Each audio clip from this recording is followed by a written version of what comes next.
Welcome to Floyd Street's Finest. He is former Louisville assistant coach Mark Lieberman. I am Jack Grossman, fresh off the trip for Indy for Louisville, Indiana, where the Cards looked fantastic. We're going to dive into that, obviously.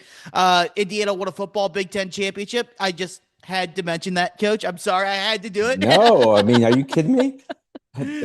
Listen, that's a heck of a game. And Signetti, listen, all he does is win, right? It's Yep. just it was phenomenal. What a game. That was just tremendous. It was What a it football was game. between that and the basketball game and Shapiro's delicatessen to start the day with about it's funny you laugh, Coach, but No, when I laugh out of just pure joy because yeah, I could use a good deli. But anyway, I mean continue. the food's incredible. Obviously, Shapiro's never disappoints, but I honestly the best part of Louisville playing in Indianapolis is because it gives the entire Louisville Jewish community an excuse to go to Shapiro's. Every time they play either a basketball or football game up there, you go and you see about every person that you grew up with there. And it's a hilarious thing. It is incredible. There's nothing like it. I had a bunch of my college friends there also. So Shapiro's Delicatessen, shout out to them doing the damn thing. And the city of Louisville helps keep you guys in business when the Cards are up there. Hey, But most importantly, did you get a black and white? yes. Okay. Yes, of All course. right. All Yeah. right. That's the most important Yep. question Are you that are I you have are you for you. corned beef or pastrami? I'll listen. I like both, but I'll go a hot pastrami. I'll go a pastrami, either on some challah bread or a rye. Either one is fine with me. I like it hot though, and yeah, but Yeah, got to be hot. yeah, My brother yeah. did me usually. I'll get a pastrami, he'll get a corned beef, and we'll split them. And he I mean, went yeah, he went rogue on me this time though. really, Yeah, he really. went What rogue on me. happened? He got a full on Reuben, which fine, good for him. That's good too. You Yeah, can't go wrong. I wanted He- just the sandwich though. I didn't want everything else with it. yeah. I hear you. Yeah, you get it's a lot. The Reuben's a lot. So for me, just give me the nice hot pastrami. I'm good. You know. I'm right there with you. Yep. Good pickle, black and white, a Dr. Brown's, and I'm in Yep, business. yep. Some Yeah. matzo ball soup, some potato lakis. Hey, Nothing absolutely. beats it. Yes. A knish Nothing maybe beats even it. if you Yep. have to. All right. I love it. But between that and the football game, incredible. But obviously, we are here to talk about Louisville absolutely blitzing the Hoosiers early on in that game, especially on Saturday. I thought, Coach, honestly, as we talked before the Arkansas game, where Louisville obviously lost that game, Indiana loses to Minnesota.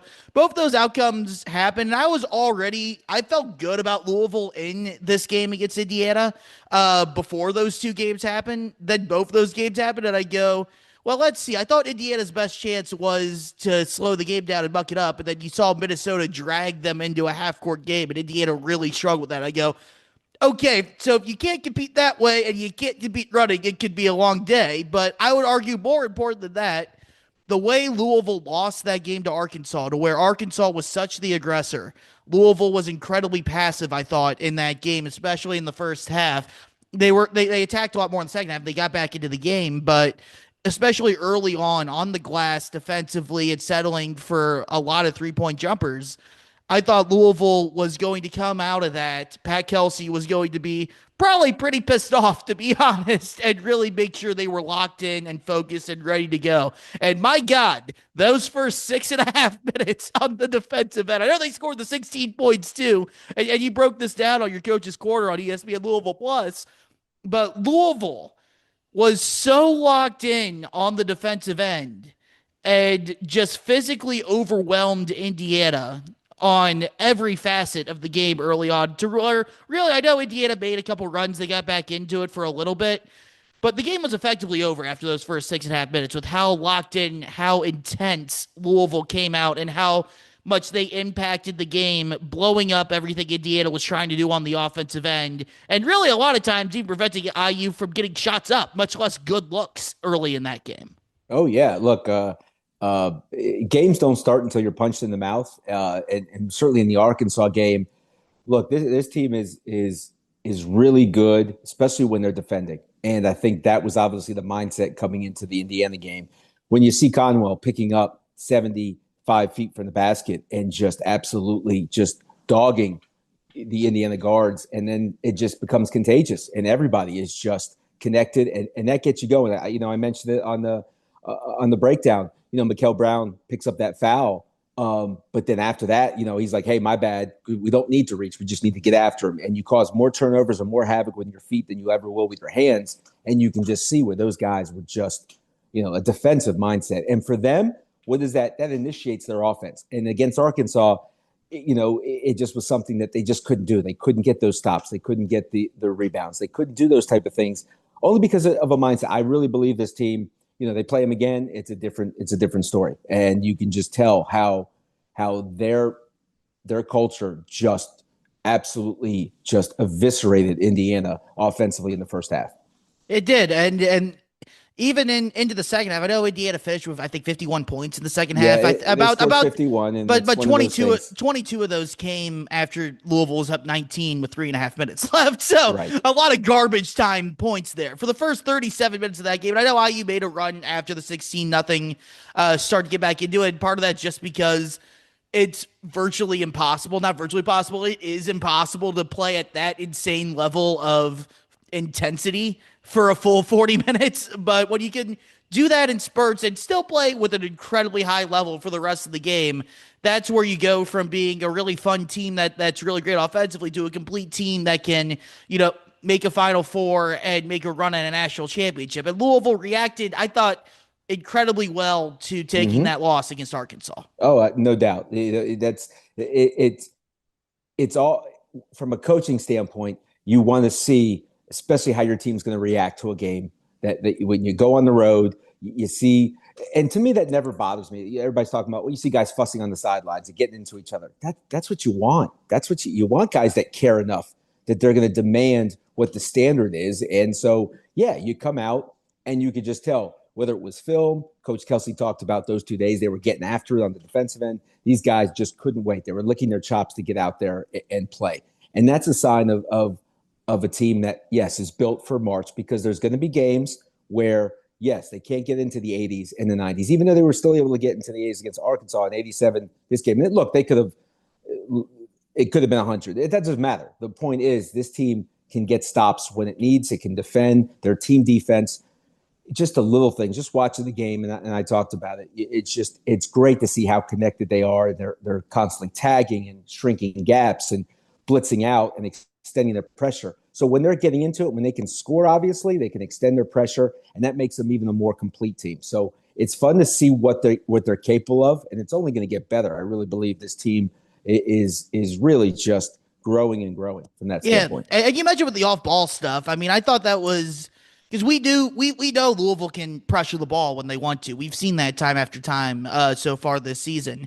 We have seen, even going back to the Kansas exhibition, they really struggled in rotations and some of those off-ball stuff. That really hurt them, especially the second half of that game. Arkansas, I thought they struggled a lot with that as well. Indiana's a team that if you pressure them and you don't rotate back, they have a lot of shooters. They can hit some shots, and that was kind of the only way they had a chance of staying in the basketball game, to be honest. But Louisville did what did you see from what they were able to do, as you said, mentioning some of these other things that they did off ball to make sure that, okay, we're going to pressure, but we're not going to let you burn us on the back end either, and really just blow up anything you're trying to do. Well, look, just let's take even the starters, right? This is the first time this season. These guys aren't. You look at from McNeely and Hadley, Brown, Conwell, and Frew, they've never played together until this season, right? So to have teams that come from whatever terminology was overseas that Frew was used to, and Mikael Brown as a freshman, for these guys, and watch college basketball and watch how many teams, it's great to watch all these teams that are scoring so many points, but to get stops is so hard to get your guys to understand, hey, so many guys are for Duke, for example, they almost don't want to really shrink gaps. They're just so big and long and athletic that their mindset is, hey, don't get beat. And we're really trying to protect that from that standpoint. With Louisville, gap integrity and shrinking gaps. And if you're beat, there's always a guy to shrink it. And they're always in the right stance. They're always closed like a boxer stance. And it's amazing. That's not just, coming down the floor. Hadley was great. And then we talked about on the coach's quarter, McNeely plugging that big and getting deflection. And even Khalifa was just great off the ball where, hey, he's shrinking the gap. He's making sure this team is so unselfish on the defensive end that they know they can pressure. And that's the point, Jack. Like Conwell knows he could pick up. Kel Brown knows.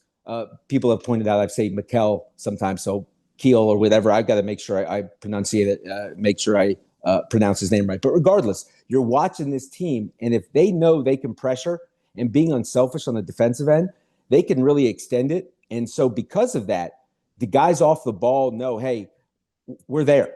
Hey, you get beat, we're going to cover it up. We're going to rotate. We're going to scramble. And how many times they do it, and it's incredible. They did it against Arkansas at times, but you know what, guys, we're just a tad late on certain things, and I'm sure they went over that in film. But I marvel at how well this team really defends in the half court, because it's not easy in today's college landscape, because you have so many new faces. You have so many guys that you have to, hey, we're just trying to get them to understand offensively what we're trying to do.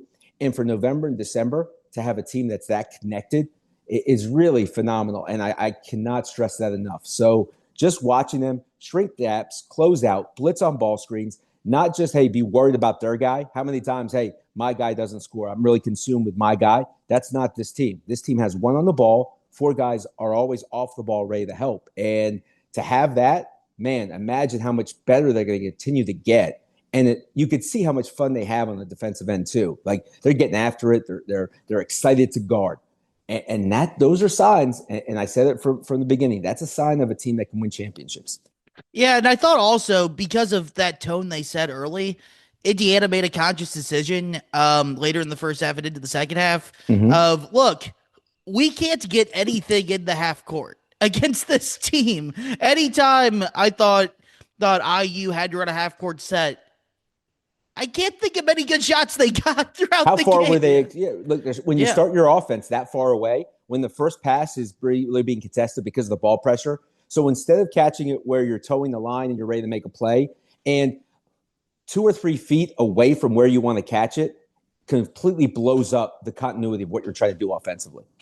It does. So I think Darren DeVries made the choice of, look, the only chance you're going to get some good shots is if you start trying to get out of transition, running up and down. And Indiana did get some better looks in the second half. The issue is, as we've talked about time and time again, that you're kind of playing to Louisville's hands once you start doing that. And that's a credit to Louisville for taking Indiana out of their game plan, saying, okay, look, our only chance here is to try to get up and down with you. And yeah, they outscored them by 5 in the second half, I guess, because they scored a bunch of garbage time points. But really, when you look at it, Louisville was able to win the game in the half court, win the game in the full court. When you talk about trying to win games in March, they're going to have to do it against much better teams than Indiana, who on their best day is a back-end NCAA tournament team. We'll see if they can even get to that. They had a rough week last week with no shame for them losing to Louisville. You can't lose to 4-4 Minnesota. That just as a side note. But can you win games in the 80s and 90s? We know Louisville can do that. But as you said, you got to be able to win some games in the 60s as well. And this is a early test, Cincinnati for a full game, Indiana for half a game of, okay, we're able to win games even if it gets into the half court, even if we get dragged into a defensive muck. Because that was a really physical game on Saturday. I especially in the backcourt, the way those guards were battling for position and all, and you know, there were a lot of, you know, little forearms thrown out there. It was surprising. There were a lot of offensive fouls called. I thought there could have been a lot more, to be honest, on both sides. Oh, no doubt. The way I'm not sure how many games I've seen where both teams were so aggressively physical in the backcourt on the offensive end, and Louisville really got the better end of it. And then obviously in the front court, Indiana's front court is kind of a complete mess, to be polite, on that front. So Louisville did what you should do against an inferior front court. Frew was really good yet again. Khalifa, it was really encouraging to see him knock down a 3-pointer, see if he can get bored to a rhythm on that front. And he looked good on the defensive end as well. And they defended a soft Indiana team really well around the rim. And that's what you should do. I think IU was 4 for 18 on layups. That's pretty, or 8 for 18 on layups. Still pretty damn bad to shoot less than 40% from right around the rim. And that's a credit to Louisville as well. Oh, absolutely. And look, what they did in this game is something that can transfer to other opponents as well. It's not like, well, we can't do that against an Arkansas. We can't do that against a Tennessee. We can't do that against a Duke. They can't. And that's something that they can keep teams out of the paint because of the help. And because, look, the blow-bys against Arkansas, the situation where, hey, we're taking kind of hurried bad shot. Our offense really wasn't helping our defense. And that's part of where the connectedness is as well. So in this game, the defense really initiated the offense. Look, it was only, what was it, 7? It was like a touchdown and an extra point at the first media timeout or whatever it was. And India doesn't score till 12:38, but it's because of the defensive end. So no matter what, that's something that is always going to trigger this team. Coach Kelsey's talked about that a lot. Their defense can trigger their offense. And no matter what, that's something that it's a carryover to whoever they're playing. And, they just have to dig in. They were taking some quick shots against Arkansas, and obviously that affects them on the other end, and that's not usually the case. So I think as they move forward with a very long Memphis team, a very tall and athletic team, it's very similar to Cincinnati in some regards. But offensively, I think they'll be able to contain them. And obviously then you get into Tennessee, and then you get into, in the conference play and so on. So I think this team's only going to get better as far as that goes. And obviously their offense can trigger it. But to say that, hey, if we're not scoring, we can't be in games, that's not the case. I want to get to Memphis and Tennessee here in a little bit. Before we do that, I want to ask you about Michael Brown, who I heard at halftime, like, he hadn't scored. I was like, really? That seems off. Louisville scored 41. Conwell was incredible, as we've talked about at length on both ends of the floor, really setting a tone early, really providing a scoring punch. I felt like anytime Indiana had a little bit of momentum to try to get back into it, he would drill a three. He was spectacular in that game. One of the funnier plays, I don't know if you noticed this on the television broadcast, Coach. The play near the end of the first half, where I think it was a 6-point game or an 8-point game, with about a minute left, Hadley drills a three. About 57 seconds left. Did you notice, or did the broadcast at all mention that Pat Kelsey for basically that entire possession is yelling for a timeout and they didn't give it to him? You know what? I missed that one. I had been listening to some of it. I was actually didn't have the sound on the entire time, even though I thought Robbie Hummel did a very good job. But I did not see that. That's interesting. Yeah. It honestly was one of the bigger plays of the game, because Hadley hits the three, Lee gets back into digits, at Louisville gets the other bucket. They end up, I think, up 15 at the half instead of it being a 7-8 point game. At that point, it's like, okay, we kind of knew it was over anyways, but Louisville's reasserted themselves. They've recreated that buffer from what they got early on. They took Indiana's best punch, pushed it out to 14, 15 points. It was just funny to watch Kelsey go, and for literally 10, 15 seconds, go for that timeout. Yeah. Ref ignores him. Louisville runs good offense and drills a three. Yeah, that happens a lot. You'd be surprised how many times coaches are doing that, and then they scored, and hey, makes you look good and that kind of stuff. Or you call that timeout as a play is almost happening and the guy hits a shot. And the players are like, what are you doing, coach? So, sometimes that's yin and yang with that kind of stuff. So, the way they were playing, and I know they mentioned it, some of the other guys, and look, with Kel Brown's situation, him getting that second foul, and he sat for a little bit as well. But you had Kobe Rogers, you had Willie, you had those other guys that just, and it was mentioned during the broadcast, those guys were just every time, and Hadley, every time it seemed that, the big three between McNeely and Conwell and Brown weren't scoring, the other guys were able to make plays, and that just shows the depth that they have. Yeah, they have great depth. And the other thing I wanted to bring up also with Brown was, even though he wasn't scoring a bunch, I thought he was really good before he got those 2 fouls early in the game of kind of going again back to that Arkansas game where Louisville, especially as a team, and Brown was a part of this too, just settling too much. Even though he wasn't the one scoring and he wasn't always getting the assist either, he was doing such a good job of getting downhill, attacking off the dribble, and setting everyone else up to get really good open looks. And that's something when you talk about trying to be a complete player, it's not always about scoring 25, 28, 30 points in a game. It's especially with a team like Louisville, when you have all of those weapons that you just mentioned, can you make life easier for everyone else? Because there's always going to be so much attention paid to you. Well, Coach Kelsey gives them a lot of freedom, Brown and everybody else included.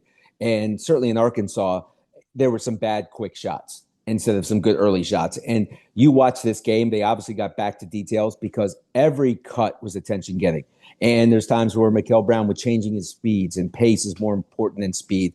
And you saw that constantly with all the guards. And Mikel Brown, anytime he's coming off a handoff, obviously with the Frew play, like he's busting it off it, Indiana kind of just goes towards Mikel Brown, and Frew just is able to just turn and get a dunk off of that action because of how hard he cuts, and he's going to occupy a lot of attention because of the things he can do. Because we saw even in the Arkansas second half how many times that young man can get downhill and create a play. So yeah, he's going to draw a lot of attention, and you could play off of it. But if you're just standing still, obviously that's not what's going to work. So how hard they cut Jack and how hard they move off the ball, and these guys are just setting screens and moving and so on. It really is. It's the continuity they have and the concepts is fantastic. And look, they're not running a lot of stuff. They're playing out of those actions, and their spacing is tremendous. It is, and they're so hard to guard. Honestly, I thought IU did a decent enough job on the defensive end to where they I thought they did about as well as they could have, to be Mm-hmm. honest. And I'm still looking up there at halftime, like, well, Louisville has 41 points, and I thought Indiana defended pretty well. That's a credit to just how fun, for lack of a better word, Louisville is to watch on the offensive side of the ball and how much firepower they have. It's an absolute blast. So it was really good to see Louisville bounce back in that way, kind of take the messages, learn the lessons from that Arkansas game. They get time off now before Memphis, before Tennessee. I want to hit on both of those. Memphis, as you noted earlier, similar vibes to the Cincinnati game in a lot of different ways, both in terms of Memphis having a lot of length, having some athleticism. Mm-hmm. Not a great basketball team, but also you get the nostalgia factor of, like Cincinnati, it's an old Metro Conference battle, man. That's a rivalry that I know, especially in the 80s and the 90s. I remember in the 2000s, the couple Conference USA title game, or I guess 2003 in the semis at Freedom Hall. That's a game I remember where Louisville was able to eke out a win, and then the '05 Conference USA title game down in Mm-hmm. Memphis where was it Darius Washington Jr. misses Correct. Yep. the free throws Sure at the was. end, Yep. and just historic rivalry, very deep rooted. Two cities that really view each other as, yeah, not a lot of love lost there. I'll put it that way. So really cool to see Louisville and Memphis back on the basketball court again. And what do you want to see from Louisville in this one? I mean, look, they're just.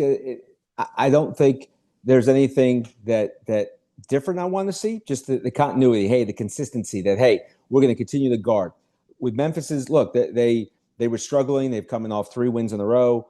They just beat Baylor. So like this is the type of team where hey, with their length, this is something where you're going to have to hit every play. It's going to be gang rebounding. I want to see them not give up second shots and so on. And that'll be the biggest thing. Extending their pressure, making Memphis have to guard.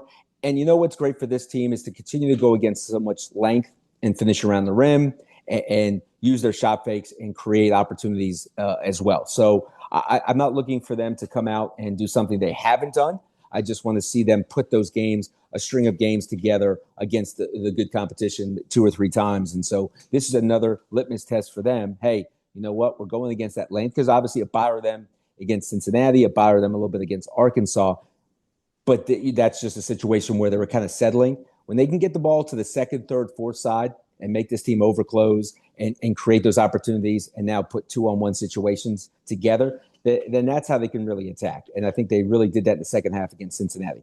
Yeah, the one thing I also look at too is, yes, Memphis does have length in a lot of spots. The one spot they don't is the point guard position, where Doug McDaniel, really good player who's bounced around Michigan, Kansas State. He's seen a lot in his days as a college player. He's a real fun watch once he gets going. But I think Louisville, with their own positional size and length in the backcourt, Brown being 6'5", Conwell 6'4", so on and so forth, I think they can, if they're able to stay locked in like they were in that Indiana game, I think they can do a good job of staying in front of him and really try to attack him on the defensive end as well, which try to maybe tire him out throughout the game by putting him a lot of different stuff on the defensive end too. We know that's going to happen naturally. He's going to have to chase and have to guard. And for them, I've watched them a couple of times. I really haven't done a deep dive on them, but they're going to struggle to guard some of those actions that, it's going to create opportunities. They're going to have plays around the basket as well. They're going to have driving opportunities. But to get out and run, and I think that is going to be another thing that they can do really against Memphis. And Purdue is really able to get out and transition against them. So I really want to see them continue to do that. But I mean, that's their DNA regardless. Now in the half court, hey, limit Memphis to one shot and done, not giving them second opportunities. I'm sure that's going to be a huge focus for this team going into Saturday's game. Yeah, you said it. I think both for the Memphis and the Tennessee games, that's going to be the biggest key, because we know Louisville struggled on the glass against Arkansas. They were much better against a small front Hmm. front court against Indiana. But Memphis is 35th in the country in offensive rebounding percentage. They're grabbing 37.5% of their own missed shots.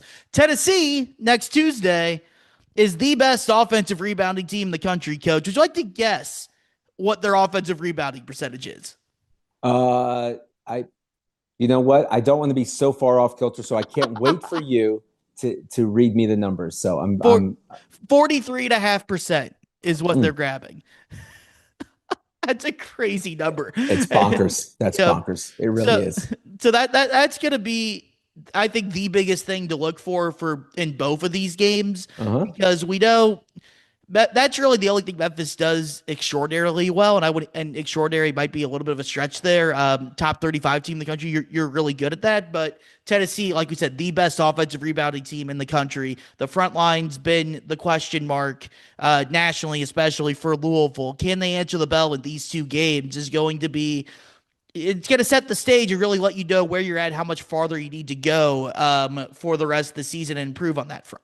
Oh, look, and you're going against an ornery Tennessee team that has not been playing as well as they need to Did you be a. realize how long of a break they have between the Illinois and the Louisville game? No, tell me. They don't. They have a 10-day break between those two games. Well, I mean, sometimes you look at it when it's either finals or some of those type of things, or sometimes a guy like Rick Barnes can't wait to get back to practice as well. So between finals and then having where your time restrictions are kind of skewed, where you can just really do about 4 hours of practice with a bubble and can go from 43% to 45% on the offensive rebounds. But there's also indicative of the fact they're not shooting the ball very well, right? Because even against Syracuse, watching that game, they really struggled to make shots. And look, that's something that they know. They haven't rounded out to what type of team they're going to be. Yes, they have their physicality, but offensively, they look stunted right now as far as what they're trying to do. Even with him, like he's just not getting into a rhythm at times, and sometimes he's just hunting shots. So look, I think for Louisville's situation, that would just be an unbelievable win to go and to beat that Tennessee team after last year. Look, to put together that string and this gauntlet of games is great for him. To play Memphis and then have that game, coming up is really a fun test for what this team's trying to do. Yeah, I know Nate Ahmed's still trying to figure himself out a little bit. Rick Barnes is trying to use him in a similar way to what they used Chaz Lanier last year, Dalton Connect. Um, a couple years ago, Kevin Durant going way back in the day when Rick Barnes was Yep. at Texas. And Jacoby Gillespie tried to play the Zakai Ziegler road. Gillespie's a really, really good player. I don't think he's a number one option. He's better as a number two or number three. And while Nate Ahmed figures himself out a little bit, Gillespie's kind of had to become the focal point of the offense. And that's just not his biggest strength. He can have really big games. Don't get me wrong. He's a really, really good player, but night in, night out, I think he's better as a Robin more so than as a Batman. Not saying he could go out and score Louisville for 30 and be the guy that wins in the game. He could absolutely do that. Don't get me wrong, but going day in, day out, I think Tennessee was relying on Nate Ahmed to be that guy. And he's a really young player. He's going to be really, really good. We'll see when he figures that out. It almost seems like I'm repeating what we were saying going to the Arkansas game a little bit of, well, Arkansas struggling right now. You see the flashes in the pan for them. It looks like they're not going to be able to put it together until later in the season. Well, they put it together just in time for the Louisville game, unfortunately, for UofL. Does Tennessee on that long layoff be able to figure some things out, get data met, and kind of rebuild some of that confidence, get him into a better spot offensively? Or is Louisville going to go in there, dictate things with their ball pressure, with their defense, keep Tennessee off the glass enough to where they can go up and down, kind of try to take the crowd out of the game? Because Tennessee's going to, as we've talked about, Tennessee's going to try to drag you down into the muck. And Louisville's shown they can win some games in the muck, but when they're at their best, we still think they're going up and down. And Mm-hmm. Louisville can win a game in the 60s against Tennessee. I think Tennessee cannot win a game if it's in the 80s or 90s against Louisville. Oh, no doubt. And I mean, like you could see him. He's breaking a play to make a play, and he's trying to do stuff off the bounce. You talked about Lanier and those guys, and even Connect, like coming off the actions and coming off the baseline rubs A lot of and some of the floppy action. staggers and right, floppy till the cows come home with Tennessee, and they use that they like to play inside out, a la Houston. Just throw the ball into the post, play off of that, get some split action, and occupy guys so our bigs can make plays as well. Where you could see immense used to just, hey, the ball's in my hands, give me a ball screen, or let me just go a 1-4 action and just make plays. And you could see his comfort level is just not there. And look, that's something for a young player. Sometimes you're banging your head against the wall on that as a coach and as a player, to get them to understand how to play, through other players as well, where you don't have to be so ball dominant. And look, and that's just again, look, going back to Brown with Louisville, like just watching him play off the ball at times. He's really good. He's good, busting it off a handoff and reading screens. He's getting better and better at those type of things. And yeah, so is Emet going to get to that point? Well, we'll see. How tough is that floppy action to defend? Because I know Tennessee likes to do this thing where, especially with Dalton Connect a couple years ago, that as you said, floppy till the cows come home. It's just over and over again. They'll run them off the baseline, and they'll almost give them a choice of, do you want to come off the near side or the far side? Basically reading the defense, have staggered screen set up to where you can come off curling for a 3. Or if you overplay it, you can fade back into the corner as well for a skip pass. If you're Louisville, how do you try to disrupt that type of offense and try to blow that up when you can have so many multiple choices that you can choose there? Oh, look, you hit it like last year. I remember Rain Smith early on just got taken out, and how they can adjust their screens on some of those type of things. And then guys not showing out in reads. You want to almost not let the guy out and force him to the single side, because when you go off the double, there's too many things that can happen, whether it's a switch, whether it's a show, whether it's a slip, and so on. So you're trying to force them to the single side, where it's a simple action, either a switch or stay attached, and either you're either not letting him out, or you're on his hip, and that big is showing on the curl, and it starts with ball pressure. So yeah, Tennessee's really good at it. I don't think they're as good at it this year, watching as they were, but they had the personnel last year that really looked good, and 2 years ago as well. This year, not so much. And I'm sure you're the master of knowing how many times they've been in offensive percentages, even though I could probably go to my Synergy app here and find out the percentages of what the floppy was. Because even against Syracuse, they did it, but not as much as they usually had. And maybe it was something where they're just trying to get out and get more touches. But I think that they'll go back to it and get him to run off. And they could do different things where he could step out and get a guy can step out into a ball screen on the wing and different things. But they were as precise, and they were just so big that you had to dodge and defeat screens, and you just weren't going to do it. And last year, Louisville just got crushed on a lot of those screens. Yeah, I do think Louisville this year is much better built to deal with that. Well, one, just the amount of depth and dudes they have. Like a guy like Isaac McNeely has seen that a lot more, and he's better built. No offense to Rain Smith, incredible lights out shooter, and he did work his tail off of the defensive end. Oh, but no doubt. there were times where you could just tell, like, it's going to be a long night for him on that end of the floor. And I think that Tennessee game was the biggest example of that last year, to where I do think Louisville's better built to deal with that type of thing than they were last year, especially with how early the game was last season. That was such a big punch in the mouth for them. Absolutely. To go against that physicality and whatnot. So yeah, look, I think that's a great test, because that kind of, that's kind of a March type of game.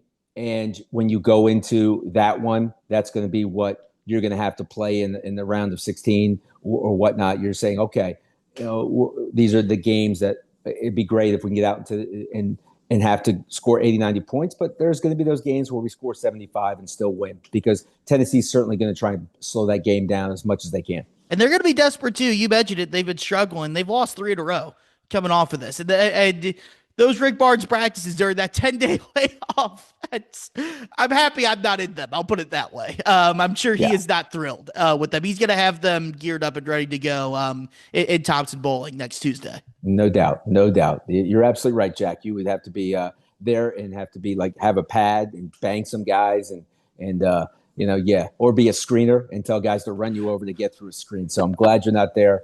I'm glad you would just, you would just dodge it and head over to Shapiro's if you could. Yeah. Just have another sandwich. You can never have enough sandwiches. Never. That was truly one of like especially sports wise and all that. That was Mhm. that was such a fun day on Saturday, man. Oh man, listen, between that and all the games, absolutely. But look, that's what I do miss about Florida and not being in New York or Florida is anywhere you go, you can find a good deli. And Yep. yeah, I'm struggling here to find a good one. But we'll see what happens. I know we got to So, change that. We got to get someone's got to solve that Louisville. It's a missing link there. Louisville's a great food town. There's a lot of great restaurants. oh, no doubt. Need a good delicatessen. That's one of the few things we're missing Yeah, we'll put up our heads there. together on that one for sure. All right, for Coach Lieberman, I'm Jack Grossman. This has been Floyd Treats. Finds again, like, subscribe, do all that stuff I probably should have said at the start. He's at Coach Lieberman on Twitter. I'm at Jack.